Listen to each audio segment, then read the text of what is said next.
what Claire can remember is that things started to get sort of fuzzy and she began to black out. And she remembers sort of opening up her eyes and that this defendant said that he would buy her Plan B. Mr. Sargent states that the alleged victim was the person who was the aggressor, but there was never intercourse. She saw her friend that morning when she left the house, and the friend was in good mood, and all of a sudden we had this outcry, and the alleged victim calls Mr. Sargent's girlfriend and says that your boyfriend's cheating on you. If what happened is the Ms. Hicks version, then you're a bad guy, and you're going to have to carry that with you.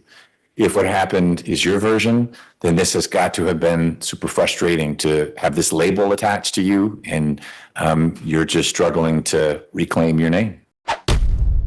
Ms. McGillicuddy is going to put you under oath. Once you're under oath, she will ask you a bunch of questions, all of which I'm sure Mr. Steele and Mr. Rousey have covered with you, but you need to give those answers completely and truthfully.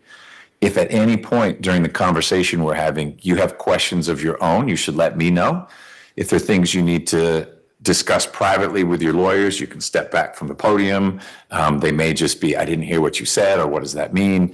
And then you let me know. But I won't know that you have a question unless you verbalize it or you nudge your lawyer. And it is fine to stop the proceedings to get your question answered, okay? Yes, Your Honor. All right. Ms. McGillicuddy, when you're ready. Mr. Sargent, please raise your right hand. Do you swear and affirm that the evidence and testimony you shall give in the matter now pending before the court will be the truth, the whole truth, and nothing but the truth? I swear. All right, you can put your hand down. Please state and spell your true and correct legal name. My name is Andrew Stargel, ANDREW STARGEL. Are you at this time taking or under the influence of any alcohol, drugs, or other medication? I am not. Is there a medication that you normally take that you have not taken today? No, ma'am. How old are you? I'm 19 years old. And how far have you gone in school? I'm in my third quarter of my freshman year. Are you able to read, write, and otherwise understand the English language? Yes. Do you understand that you are charged in reaccusation 26 SC 002043 with one count of sexual battery against a child under 16 pursuant to OCGA 16-6-22.1D, and that is a felony offense? Yes.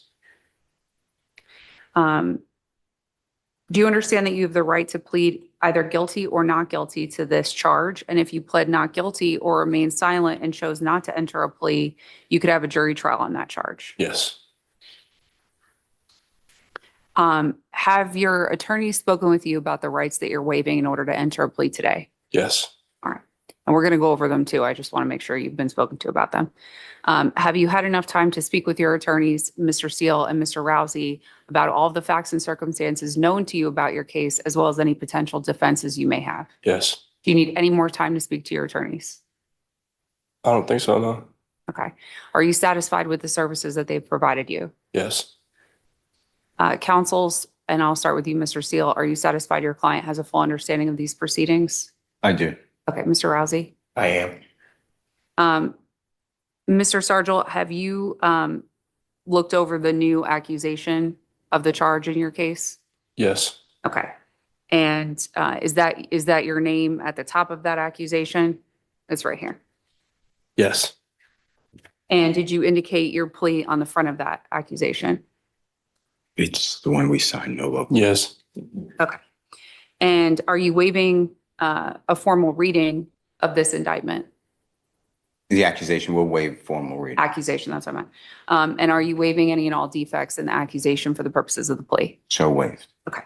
And I know, I believe this was filed in conjunction with the accusation, but since it was just done today, have both of you waived arraignment and waived indictment for the purposes of this new accusation? We've waived indictment and we waive arraignment. Mr. Sargent, were you originally arrested for this charge back Yes. on the original indictment? Yes. Okay. And Judge State's unaware of any other outstanding warrants as it pertains to this case? Do you understand you're entering a plea to sexual battery against a child under 16? Yes. Have your attorney spoken to you about the minimum and maximum sentence you can receive for that charge? Yes. Okay. Do you understand that this is what's considered a negotiated plea, which means the state is making a recommendation to the court? It's the same recommendation that your attorneys have discussed with you, but that the court makes the decision about whether or not to accept that recommendation. Yes. Okay. Do you understand if you're placed on probation, you cannot violate any criminal laws of any governmental unit or any of the conditions of your probated sentence? Do you understand that? Yes. And you understand if you do violate any of those conditions or break a law, probation can file what's called a motion to revoke your probation, which is a petition, and that you could be placed in custody for violating the terms of your probation. Do you understand that? Yes. Do you understand that if you're charged with a crime in the future, they could use this plea to enhance your punishment in a future case? I'm not saying you will, but if you did. Yes. Okay. Do you understand that if you were currently on probation, they could use this plea to revoke that probation? Yes. Do you understand if you are not a United States citizen, any guilty plea you enter would affect your immigration status up to and including removal? Yes. That doesn't apply to this. Do you understand there may be other adverse or unfavorable consequences of entering a guilty plea, just like there could be if you were convicted after a trial? And I don't mean to interrupt, but it's a Nolo plea. Yes. I should have known that. Okay. Okay. Do you understand that there can be other unfavorable consequences of entering a plea, just like there would be after conviction? Yes. Do you understand that because this is a felony offense, you can't use, receive, possess, transport, or own a firearm while Yes. you're on probation? Yes. Okay. And it's my understanding you were asking to be treated as a first offender. Is that correct? Yes. Okay. Have you ever pled guilty or nolo contendere to, or ever been convicted of a felony in the state of Georgia or any other jurisdiction? No. Have you ever been sentenced for any crime, felony, or misdemeanor under the First Offender Act? No. Have your lawyers explained to you what the First Offender Act is and what it means? Yes. Do you understand that if you violate the terms of your first offender sentence or commit a new offense while on first offender probation, your first offender status could be revoked, you would be adjudicated guilty, and you could be resentenced up to the maximum for the charge that you're entering a plea to? Before Mr. Stargell answers, may I just pose an interjection for a moment? Sure. I don't mean to interrupt you. Because it's a Nolo plea, he would not be pronounced guilty, but the judge could resentence him. Right. But do you understand, the point I'm getting at, Mr. Stargell, is do you understand that that would open you up to what's called resentencing, which means the court would not be bound by any prior negotiations. It would be, you would be able to be sentenced all the way up to the maximum for that charge? Yes, ma'am. Okay. All right. Do you understand that you're waiving any and all defenses, including mental health defenses, to enter this plea? Yes. And I have to go over the rights that we talked about at the top. I know your attorneys have already gone over this with you, but I have to ask you one at a time. And so if you could just verbally say if you understand you're waiving each one. Okay. Do you understand you're waiving the right to a trial by jury? Yes. Do you understand you're waiving the right to remain silent and not incriminate yourself? Yes. Do you understand you're waiving the right to see and hear the witnesses called against you and question them if you chose? Yes. Do you understand you're waiving the right to the assistance of counsel hired by you or to appointed counsel if you could not afford an attorney? Yes. Do you understand you're waiving the right to the presumption of innocence, which means the state would have to prove you are guilty of each count in order for you to be convicted? Yes. Do you understand you're waiving the right to testify on your own behalf or to remain silent, and the jurors will be instructed they can't use that choice against you? Yes. Do you understand you're waiving the right to present other evidence of your own and call other witnesses if you chose to? Yes. Do you understand you're waiving the right to appeal if you were convicted of these charges after a trial? Yes. Has anyone, oh, before I get to that, Mr. Steele, are you satisfied your client understands all the rights I just went over with him? As far as I could tell, absolutely. Okay. Mr. Rousey, are you satisfied he understands? Yes. Has anyone forced, Mr. Stargell, this one's back to you. Has anyone forced, threatened, or promised you anything to get you to enter this plea? No. Is it your decision to waive these rights and enter a plea because, well, he's entering this under Alford? Okay. So I'm going to ask you a different question. Are you pleading because you have decided it's in your best interest to enter a plea. Yes. All right. And are you aware that, well, strike that. As to accusation number 26 SC 002043, with that sole count being sexual battery against a child under 16, how are you pleading to that charge? Oh, contingent. Nolo contingent. Okay. Under first offender, correct? Yes. Okay. And is that plea being freely and voluntarily made with full knowledge and understanding of the charge against you? Yes. I'm going to go over this part only because I know we've talked about it, but I'll go over it anyway. You do not have the right to appeal directly from your plea, but if you believe there's some error in your plea, you can apply to the appropriate appellate courts or request a discretionary appeal, and that has to be done within 30 days of today. And that's found in OCGA 5-6-35. You understand that? Yes. And do you understand that you have 4 years from today, because it's a felony charge, to file what's called a habeas corpus petition, which challenges the voluntariness of your guilty or of your plea? Yes. All right, Judge, I believe that concludes the colloquy. Did you want to hear the recommendation again or the factual basis? Factual basis. I think I got the recommendation. I have a couple questions about it, but let's do factual basis. And then I'm going to want to hear what, if anything, Ms. Hicks and her family have to say. I have that here, Judge. Okay, I know To read on there. there are some folks here too, and so if they want to be heard, I will certainly hear from them as part of the process, but They we'll- are, unless they've changed their mind. I believe they had provided me with a statement that I can provide to Okay. the court. we'll That's, check in with everyone at the appropriate time. Why don't you start with what you think the facts are in the case? okay. They have an attorney with them as well that he may read it instead. So I'll do the factual basis first. All right, one step at a time, factual basis. Okay. This incident occurred back on August 4th of 2024. That's when officers were responded to Children's Hospital of Atlanta. The victim in the case, Claire, was 15 years old. This defendant is an older brother of her friend. She had come to Children's Healthcare of Atlanta for a sexual assault nurse exam, as well as a forensic interview. She had gone to her friend, the younger sister of this defendant's house, to stay the night. They were in the basement. It was her, the younger sister of this defendant, and one other friend. And Also female? yep, yes, Judge. And this defendant came home. He had been at a party elsewhere. His father had gone to pick him up. He was 18 years old at the time and brought him back home. He went into the basement Do you know why his father had to pick him up if he was 18? because he was drunk, Meaning because he was intoxicated. Mr. Stargell, Mr. defendant, Stargell, was? Yes.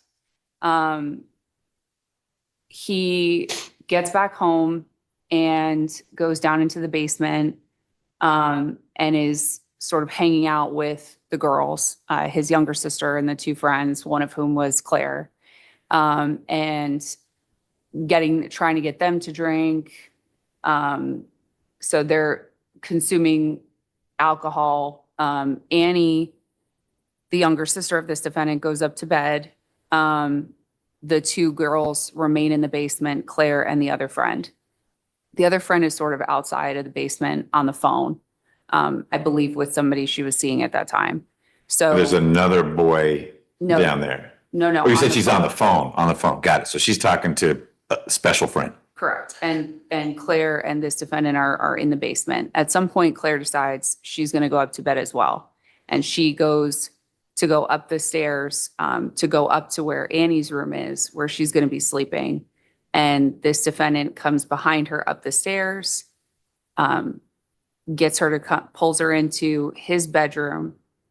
And then what Claire can remember is that things started to get sort of fuzzy, and she began to black out.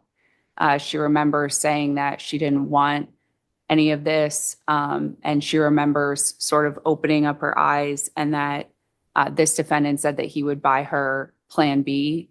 A lot happened the following morning.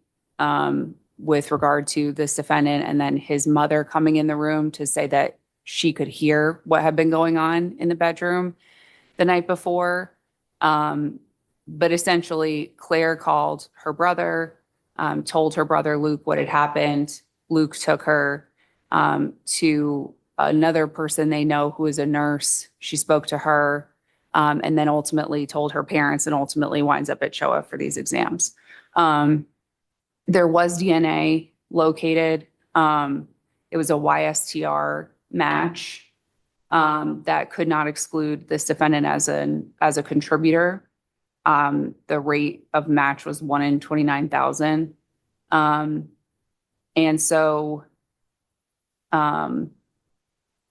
search warrants were obviously obtained for buccal swabs to do comparisons and so on and so forth. Sure. That level of match, was it because there was such a small amount they were covered from the exam kit, or that's not I don't want to say a typical result, but sometimes it's 1 in 82 quadrillion chance that it would be someone else, and we say it was that person.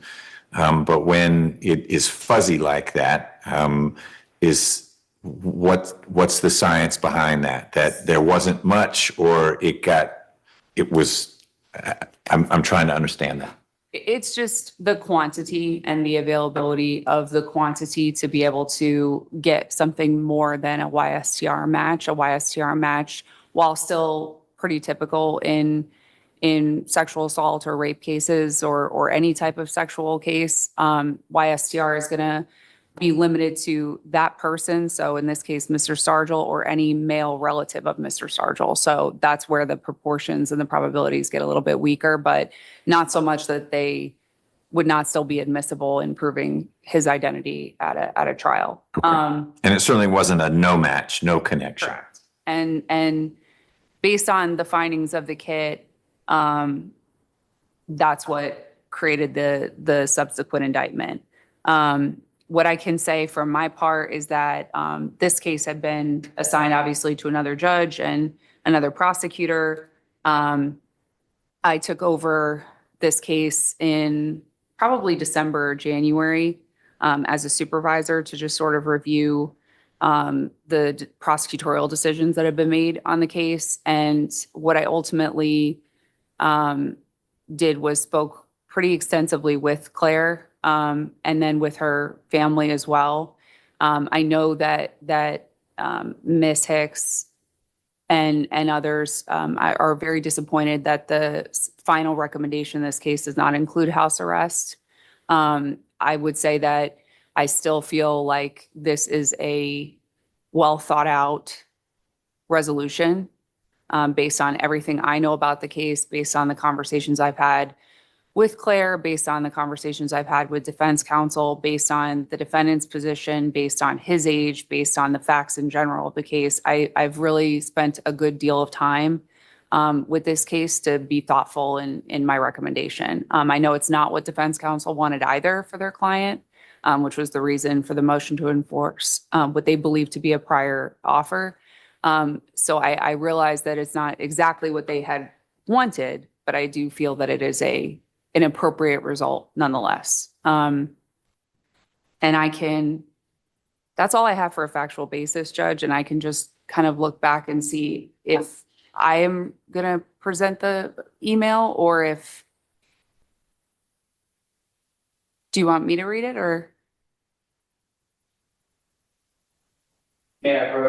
Yes. If you're going to be the reader, if you'd come up to where Ms. Williams is seated, and she will move over one seat that way, or just abandon the table. And if you would get your name into the record for us, explain your connection to Ms. Hicks, and then share whatever it is that the Ms. Hicks and the family want shared. Good afternoon. My name is John Garland. Claire Hicks has brought me in to advise them through this process in her role as the victim in this case. And in doing so, they've asked me to read this statement and also share a few additional things with Your Honor. So first, I will read the statement. Based on the heinous events that occurred on Sunday, August 4th, 2024, our family has endured 626 days, 89.4 weeks, 1.7 years of profound suffering, processing, healing, fighting, and rebuilding. We have surrendered this traumatic event to our faith and justice system. Further impact details are private and unnecessary to share with Claire's abuser. Today marks an opportunity in our journey to depend on our justice system to support, advocate, and gain justice for the victims of sexual assault. Thank you to the court and to our attorneys for fighting for justice for Claire, the Hicks family, Jay, Michelle, Luke, and Claire. And I wanted to share a few additional things with Your Honor. As the state alluded to, the Hicks are disappointed that the offer does not include home confinement. They do wish Your Honor to accept the plea today. They do wish Your Honor to move forward so they can move forward with their lives. But they are very much opposed to the entry under first offender. And they also would ask Your Honor to consider the special sex offender conditions. And I know Your Honor has the list, and I can go over through them with you if Your Honor would like, of the ones that they have indicated they feel are appropriate. But we could address that at whatever appropriate time.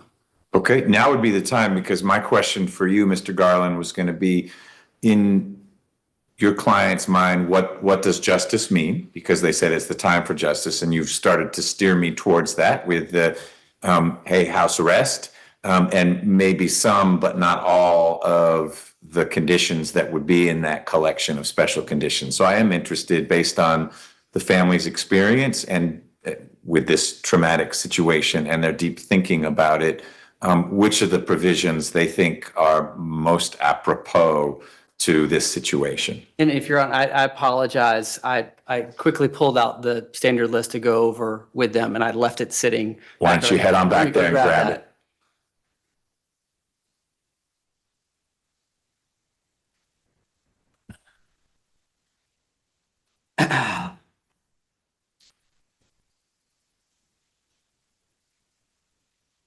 So the first one that will typically come up on a list is contact with minors under the age of 18. And they believe that that would be an appropriate condition in this case, given the nature of the facts.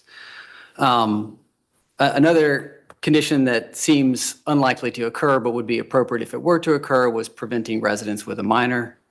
The next, and if my list is different than yours, please, stop me. No, what I'm asking you to do is just, and it sounds like you're doing it, you're skipping over the ones that you don't think are an issue. It doesn't seem like a case where anyone's access to the internet needs to be restricted, so you probably won't mention those.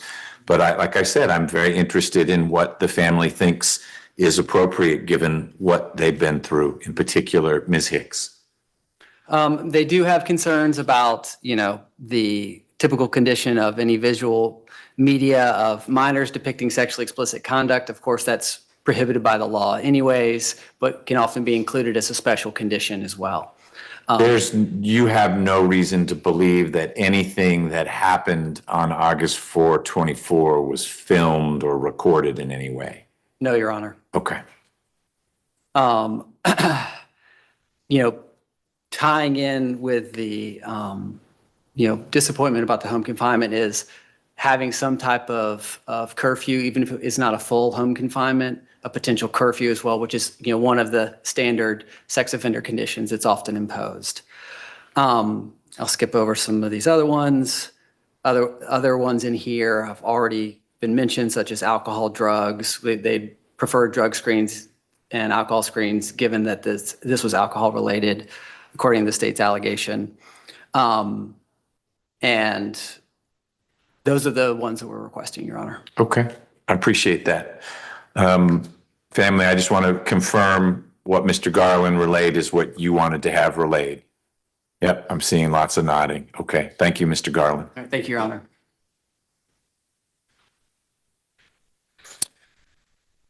Ms. McGillicuddy, I had, as the conditions of probation you were requesting, I think they were negotiated, but Mr. Steele and Mr. Rousey will let me know if they differ. Obviously, no contact with Ms. Hicks or her family, direct or indirect. Anger management, my shorthand for it is drug and alcohol abuse evaluation and treatment, but I'll manage that piece. no alcohol consumption while under sentence, Fourth Amendment waiver. You didn't say anything about community service, which surprised me. And then I remembered what the offense is, which makes it difficult for people sometimes to do meaningful community service, because when you tell them why you are on probation, they say you can't help here, even though it might be totally appropriate for Mr. Stargell to work with a group of kids who are doing X, Y, or Z that's unrelated to this. So I think I'll probably stay away from community service. But did I capture, for the most part, what you had asked for? Yes, Judge. Okay. All right. We have on the call Ms. Gordon from pretrial. Ms. Gordon, can you share with me what criminal history information, if any, you have for Mr. Stargell? Good afternoon, Judge. The GCIC indicates the defendant has no criminal record on file. Nothing further. Thank you, ma'am. I appreciate you joining us. You are free to go, and you're welcome to stay on, but this is our one matter this afternoon. Thank you, Judge. Thanks so much. Thank you for those. Mr. Steele. Yeah, I want to thank the court.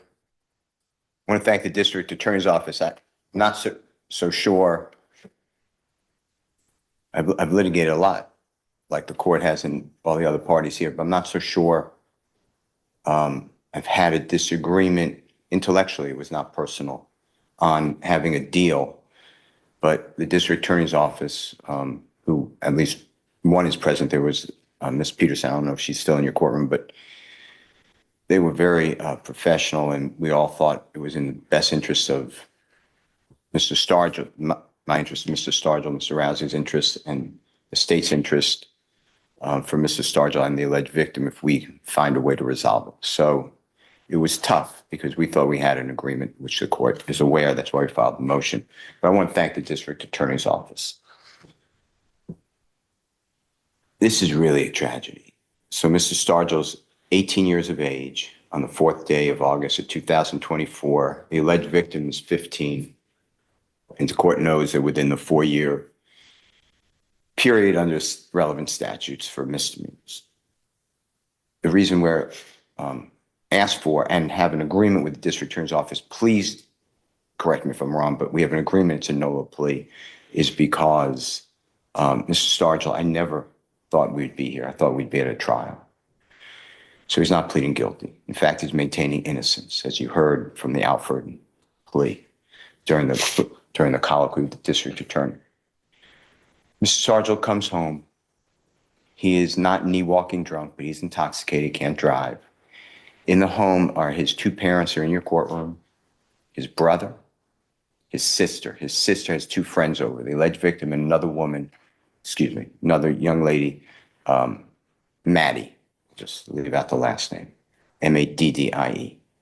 And Maddie is good friends with the alleged victim, is good friends with Mr. Stargell's sister. And the 3 girls are in the basement. Mr. Stargell comes home. He goes into the basement with his father tells him, "You're not staying in the basement, get upstairs."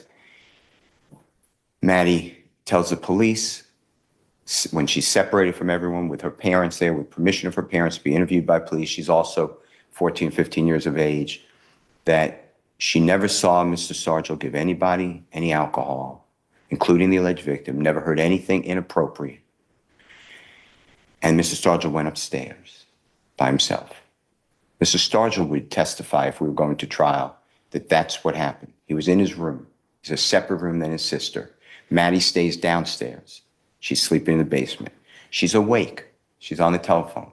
She never hears a struggle. She never hears an outcry or a scream. Same with the parents, same with the brother, and same with Mr. Stargell's sister, who's also on the same floor because she came upstairs and did not stay downstairs in the basement to sleep. In fact, there was giggling being heard from Mr. Stargell's room. Mr. Stargell states that the alleged victim was the person who was the aggressor, and they had consensual touching, but there was never intercourse. We consulted with a DNA expert who the court, I'm know is familiar with, at least I believe the court's familiar with, if it remembers, testifying via Skype or Zoom in a trial before this court. I was not involved and I did the appeal, but Greg Hampikian, and he explains that, of course, there's going to be DNA when the GBI, when the rape kit is done, because she being the alleged victim is in the bed of Mr. Stargell. So we would, of course, believe that we'd find small amounts of DNA. But there was no intercourse, anal intercourse, anything like that. Mr. Stargell has a girlfriend at that time. The alleged victim leaves his house. She is fine. Maddie tells the police she knew nothing about being sexually assaulted or anything bad happening. She saw her friend that morning when she left the house, and the friend was in a good mood. And all of a sudden, we have this outcry, and the alleged victim calls Mr. Stargell's girlfriend and says that your boyfriend's cheating on you. I don't know how we get here, but we're here. So Mr. Stargell is in college.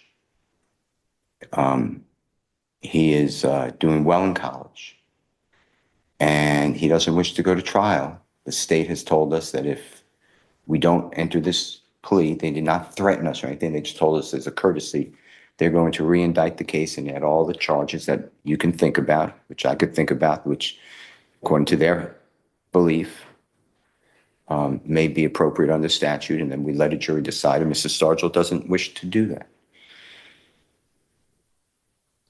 He is very young in age, but he has grown up a lot. He's an athlete also. He does not drink alcohol. This is weighed on him. I'm confident it's weighed on the family of the alleged victim. I heard what they said, but it's weighed on Mr. Stargell and his family as well. He is worn out. He has lost opportunity after opportunity. He went through a temporary restraining order hearing that Mr. Rousey and I defended him out, where the judge dismissed it, where she said he's not coming around the alleged victim. In fact, the allegation where Mr. Stargell's at a gym that he's been at for years, and the alleged victim decided to go to that gym, and then Mr. Stargell was there. She saw him, and then she said that he can't go to that gym anymore. And the judge said, that's not what we do here. He didn't stalk you, go around you. He was already in the place before you came.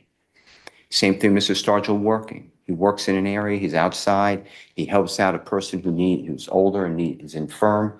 He's been doing that, and he's at the house, and the alleged victim is in the neighborhood taking a walk, and she sees him there, doesn't want him working there. And the judge for the temporary restraining order hearing said, he's been doing that for years. He's not coming around you. You're walking, you see him outside, walk the other way. The point I'm trying to make to you is both families here are under tremendous pressure and strain. And this is something that Mr. Stargell would like to put behind him. We did not agree.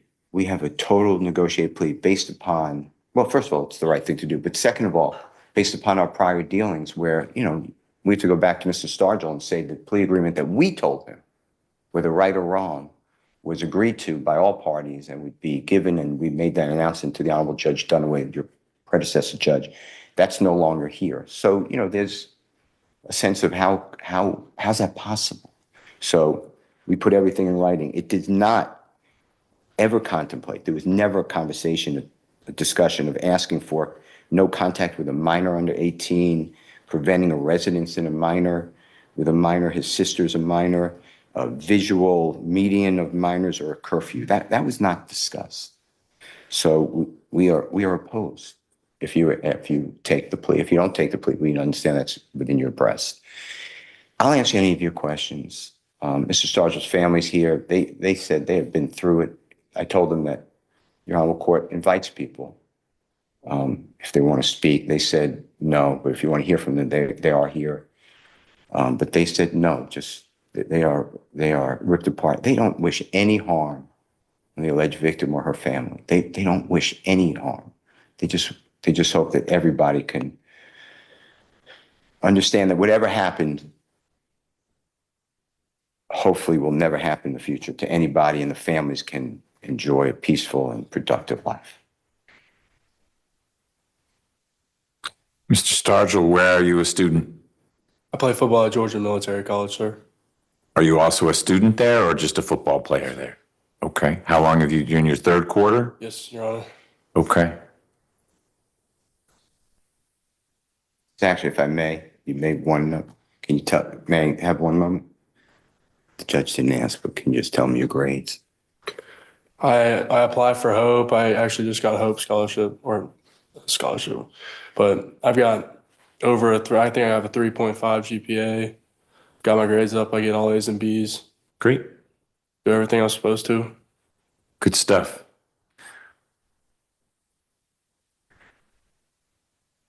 You have one younger sibling, your sister?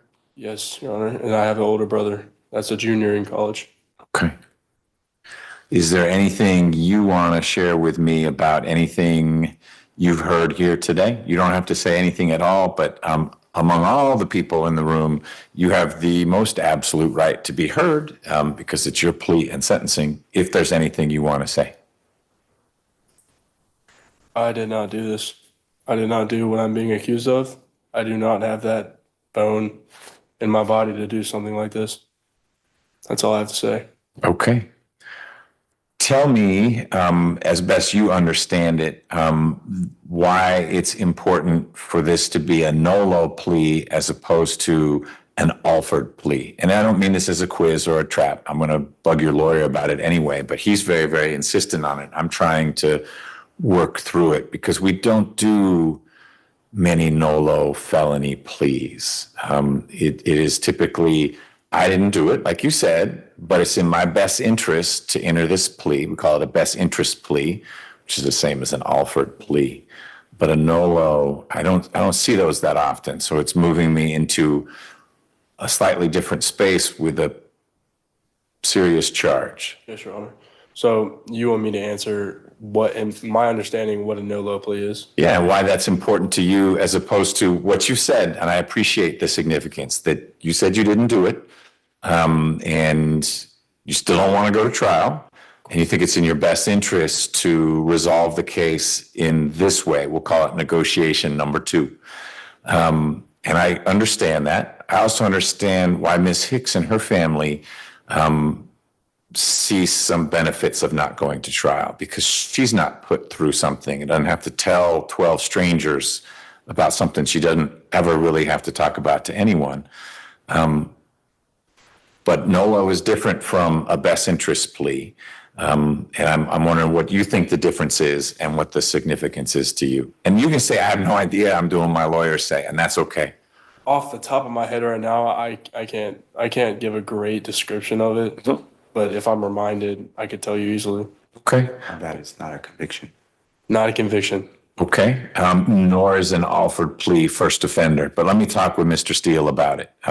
Because again, I won't rely on you, but Mr. Steele was very insistent on it. And so I thought maybe it had a particular significance to you as well. For sure. So Mr. Steele, walk me through what you think the significant difference is for your client if this is a Nolo plea versus a first offender Alford plea. Nolo plea is better than first offender and Alford because under Georgia law, statutory is under Green, Green versus state, which may be 2021 case, it is not a conviction. And that's by statute.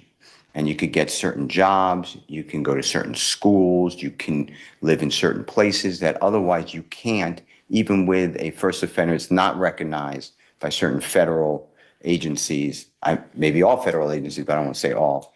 And an Alford plea, we are tendering that as well. So it bodes both ways. But you have to understand, and I appreciate the question very much. Thank you for asking. Where we were. So when we believe that the offer was misdemeanor sexual battery, which fits the scenario if there's consent,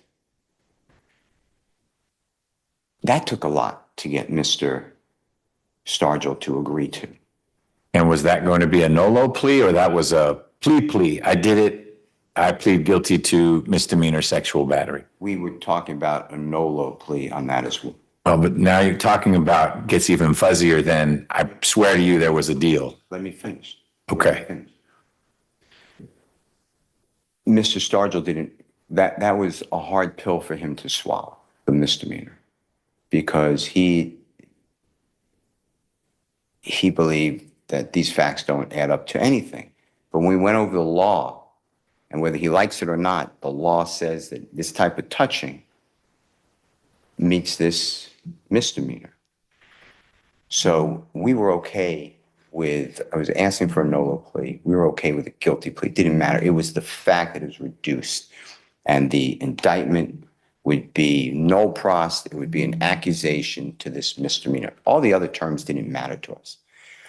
When that got challenged, and then we had to file a motion, and then the district attorney who's seated to your left, and Mr. Rousey and myself agreed upon the felony sexual battery, it became paramount that it would be a Nolo plea.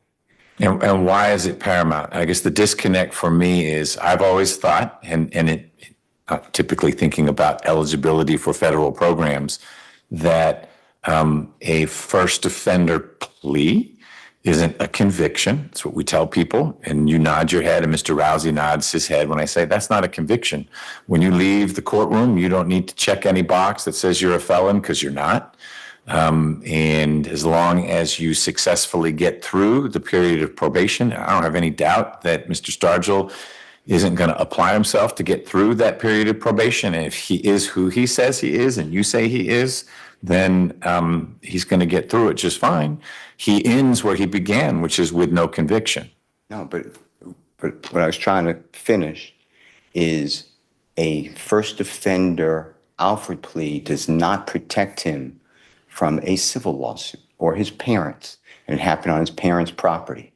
And we don't want to give an inch. I don't do civil work, but in case there is a civil case coming, everybody will start and have their trial on a civil arena, even not to explain, well, let me tell you why I entered a guilty plea. However, I did maintain innocence and it was protected on First Offender Act. Because, see, originally I wanted to go to trial, but then I learned that it's 25 years to serve to life. So then it was a misdemeanor, and I was okay with that. But then it became a felony, and I'm just getting slaughtered here by the criminal justice system. So rather than do all that, I resolved it, but I resolved it where if I do wind up in front of a civil jury, nobody can say what's going on today. And I'm going to say my story with different lawyers, or maybe Mr. Rousey represents, I won't be involved. And the alleged victim's family, I'm not saying they're going to sue him, but if they do, they would have an even playing field without the benefit of this entire process going sideways for both sides. Those are my reasons to tell Mr. Stargell and the district attorney's office that a Nolo plea is essential. And that's Okay. why I believe a Nolo plea is much better than a first offender alpha. And Judge, if I may. You may. Not talking over Mr. Steele, the misdemeanor that we had discussed was essentially statutory rape, which has the consensual component, Right. which doesn't necessarily need that protection of the Nolo in the event of a civil suit. Okay.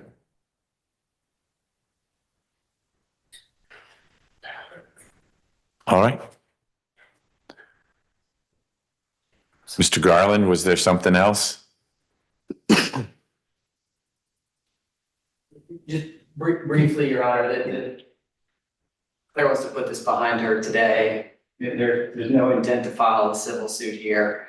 We are not hung up on the Nolo issue. The issue we are on is the first offender. Okay. Understood. Thank you. That's helpful.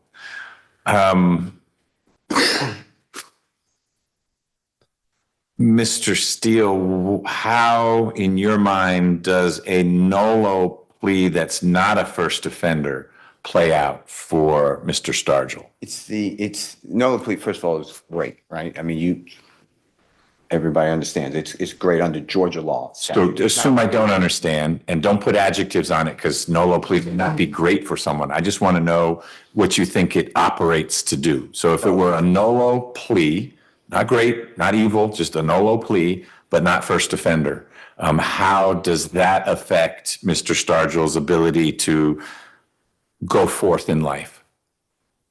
It would harm. We need this seal, and that's the benefit of the First Offenders Act. It seals the records, so this does not appear to the public in the future. So they're different animals. And you don't think there'd be a way to seal things if it were a Nolo plea but not first offender? I'm not aware of that. I mean, you could always file a motion to seal and we'd see what happens. People seal things all the time. It just may not have that statutory basis. Well, we like first offender. First of all, a NOLA plea is great, what I was saying, great in Georgia, but it's not recognized in other jurisdictions potentially. So in the state of Georgia, there's a statute. But if you go to federal court, they don't care if it's a NOLA. They're going to treat it as a conviction. They also don't care about the First Offenders Act, but we are trying to protect in this position, this young man who has a future. So we would like, I see them as totally separate. They are not, it's not a Venn diagram. They are totally separate entities. It's a Venn diagram. They just don't intersect. Okay. Got it. Okay. Mr. Stargill, you're in a tough situation. If what happened is the Ms. Hicks version, then you're a bad guy and you're going to have to carry that with you. If what happened is your version, then this has got to have been super frustrating to have this label attached to you and you're just struggling to reclaim your name. And if it's somewhere in between, speaking of Venn diagrams, and the two stories actually overlap some, and it isn't exactly what you're saying, it isn't exactly what I heard from Ms. McGillicuddy, it's still an unfortunate situation because Ms. Hicks is suffering and you've had this weighing on you. So it kind of goes all the way back to, I don't know what was going on August 4, where your dad had to come pick you up and bring you home because you'd been doing what you were doing. You're 19, you're not 21. So for the next couple of years, your evenings need to be not like whatever was going on August 4th. And you're not in your head, but you're going to need to actually walk the walk going forward. So I find that there is a factual basis for your plea. This case would in large part end up being a he said, she said case. That's difficult for a jury. It's difficult for a prosecutor. It's difficult for a defense attorney. There's some scientific evidence that would not be great for you. There are some witnesses, if they said what Mr. Steele said, they would say, and I'm not accepting his word, I'm just playing this out as I've heard it today, would make it a complicated case for the state. It wouldn't really add up. So I appreciate that Ms. Hicks and her family have reached a point where they just want to let it go and try to move forward, have you and your family out of their lives, not to forget, not to forgive, but to be able to move on. And I think a plea does that. And I think a jury could, if they heard the evidence that we've heard from both sides, in the end, he said, she said, credit what she said. And if they do that, then you're guilty. So I think there's a basis for me to accept the plea. I also find that your plea is knowing and voluntary. Voluntary means no one's forced you to enter this plea. You've had plenty of time and excellent counsel to advise you about whether to go forward. Do you agree that you are moving forward of your own free will? Yes, Your Honor. Knowing means you've understood it. I know I threw you a curveball and I apologize, but it just, the way Mr. Steele was laser focused on Nolo versus the best interest plea, I wanted to know if you had a particular perspective on it. But otherwise, I found that you were following along everything that was being said. Do you agree with that? I do, Your Honor. Okay. Then I will accept your plea. I will accept it as a Nolo plea. I also am going to sentence you as a first offender. I appreciate that Ms. Hicks and her family don't like that decision, and they're entitled to disagree with me. Rarely do decisions I make everyone in the room happy.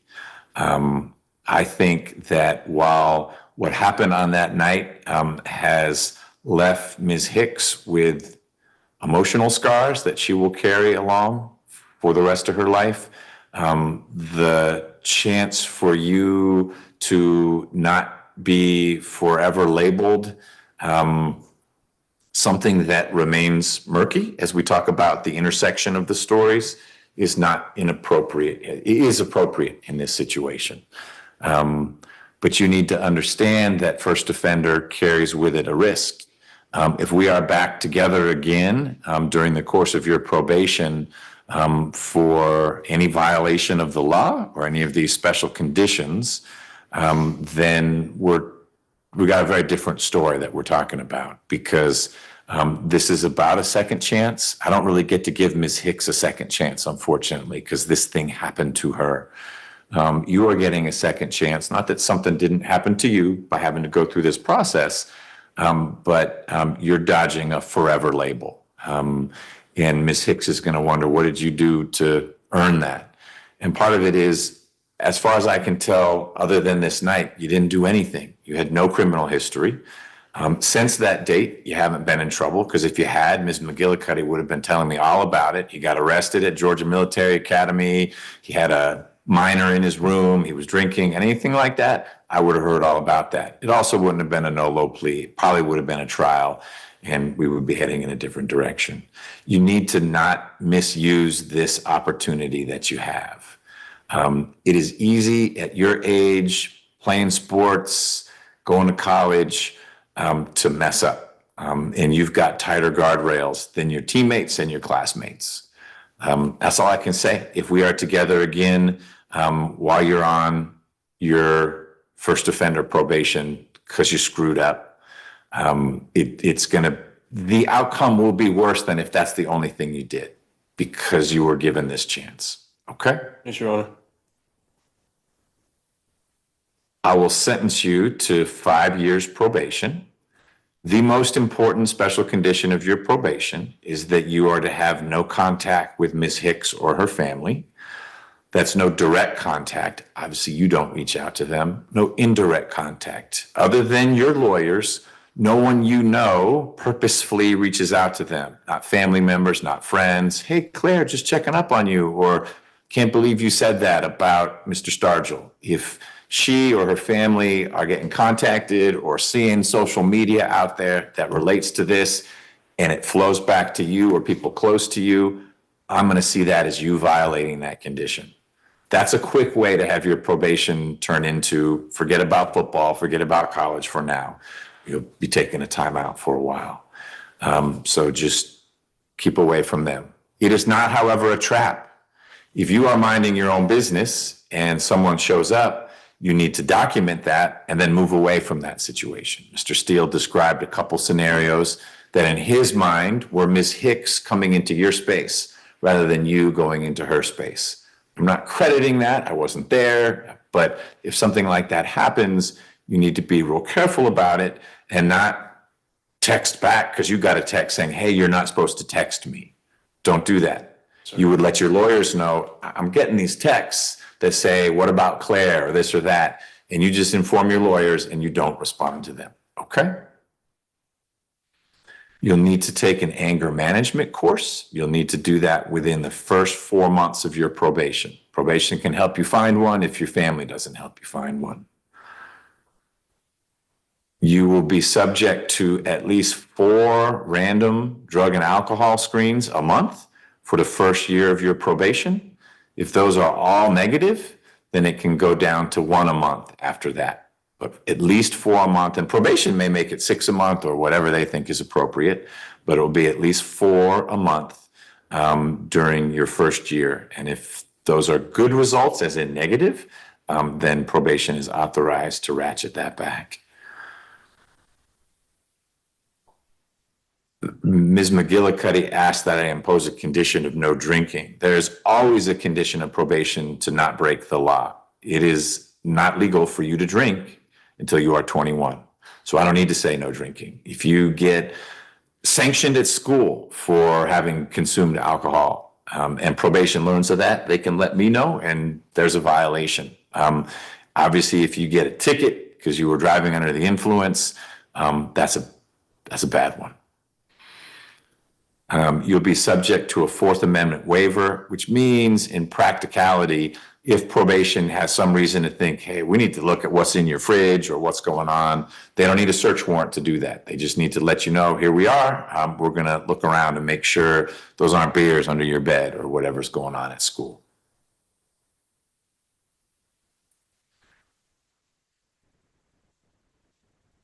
I appreciate what Mr. Garland shared about the special conditions that I could import from that separate set of conditions for people who are convicted or find themselves under sentence for a sex offense.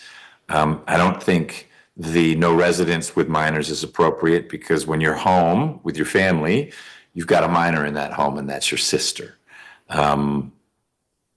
The no contact with minors is also a little complicated because you're in college and there could be a 17-year-old who is legally, properly enrolled at Georgia Military Academy, and that's a minor in some definitions. So we don't have a situation where you were a school teacher and it's your student who brought these allegations and we need to say, you know what, you're done teaching. You're not going to do that anymore.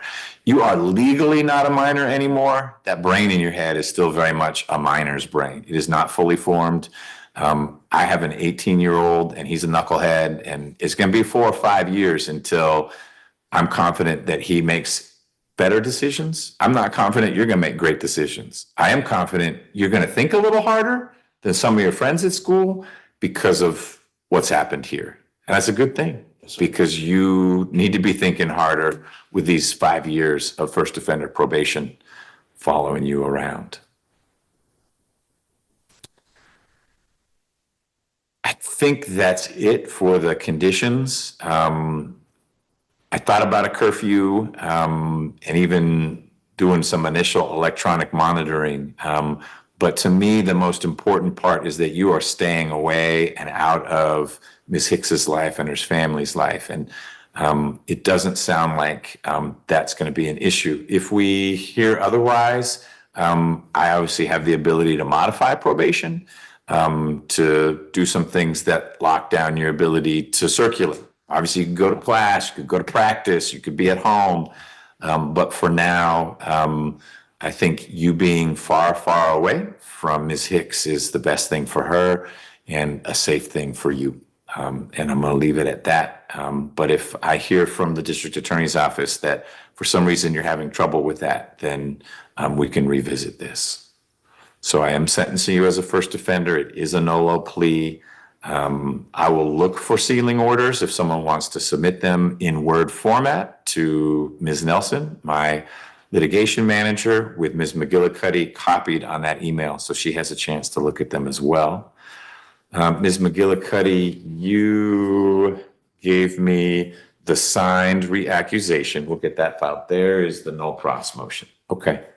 All right. I will make sure that 25 SC 000407 is, I like the word dismissed, null process is the legal term, but the old indictment will be extinguished. Your plea is to the reaccusation that was assigned here. I think the only thing left is to give you probation reporting instructions, which Ms. Simpson will help with. Oh, there is one more thing. Ms. Simpson reported Mr. Steele and Ms. McGillicuddy, after speaking to her assistant chief, that if I put language in the final disposition that Mr. Stargell is not required to register as a sex offender, that will control what probation does, given this offense of conviction. Obviously, if it was a child molestation, I could write that 100 times and he'd have to register. But that is not what the offense is. And so I will put that language in there. I will also put language in there that the defendant does not have any sex offender special conditions of probation. That will ensure that that extra list ends up not being brought in by a probation officer who wasn't part of this conversation and didn't hear everything, to include Mr. Garland's well-placed suggestions that several of them ought to be incorporated, which I've heard and carefully considered, not ignored. So I'll make sure that language gets into the final disposition. Having said that, Ms. McGillicuddy, anything else from the state? I don't believe so, Judge. Okay. Mr. Steele, on behalf of Mr. Stargell. Can I just verify, maybe the district attorney, its accusation number? I just want to know for our motion to withdraw the plea, if there is, and I understand everybody's intention, it's not to have it happen, but if Mr. Stargell is on sexual registration, 26 SC 023443. 002043. Thank you. You're welcome. Other than that, Your Honor, I don't have anything else. Ms. Hicks, I appreciate you being here.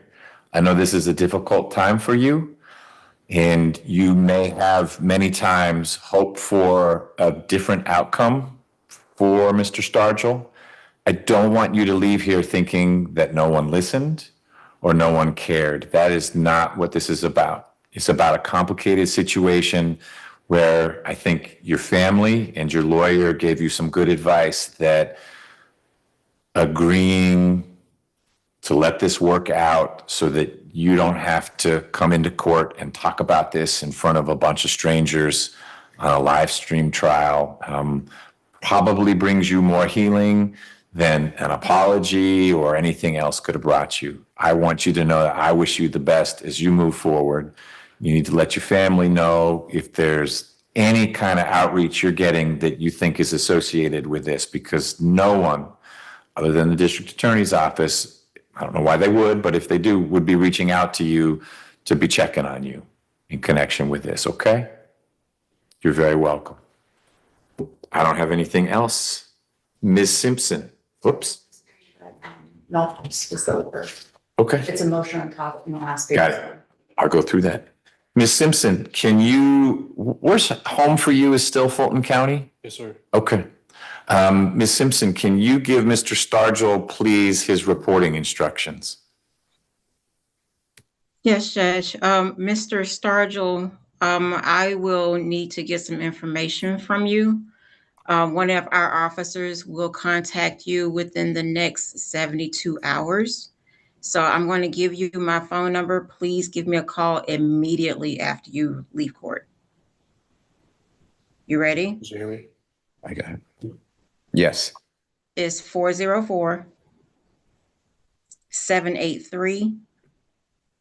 404-783-9218. Thank you. Thank you. Thank you. Thanks, Ms. Simpson. So here's how we're going to handle this. You all are going to stay here in court. You can make that phone call here in court. I'm going to have Ms. Hicks and her family leave first. And I'm not forcing you out right now, but I'm just going to give you guys an opportunity to head out and make your way safely out of the building or back to the district attorney's office, wherever you all are directed, before the Stargells go anywhere. Okay? Thank you, Your Honor. And Judge Hicks, it's good seeing you, sir. Good to see you. I'm glad you're still moving around. With a lot. Good. I'll pass the word around. I had a sighting. Thank you. Okay. Take care. Yes, ma'am. Thank you. And you're on bad news. Hey, you were just along for the ride. Appreciate you being here. Thank you.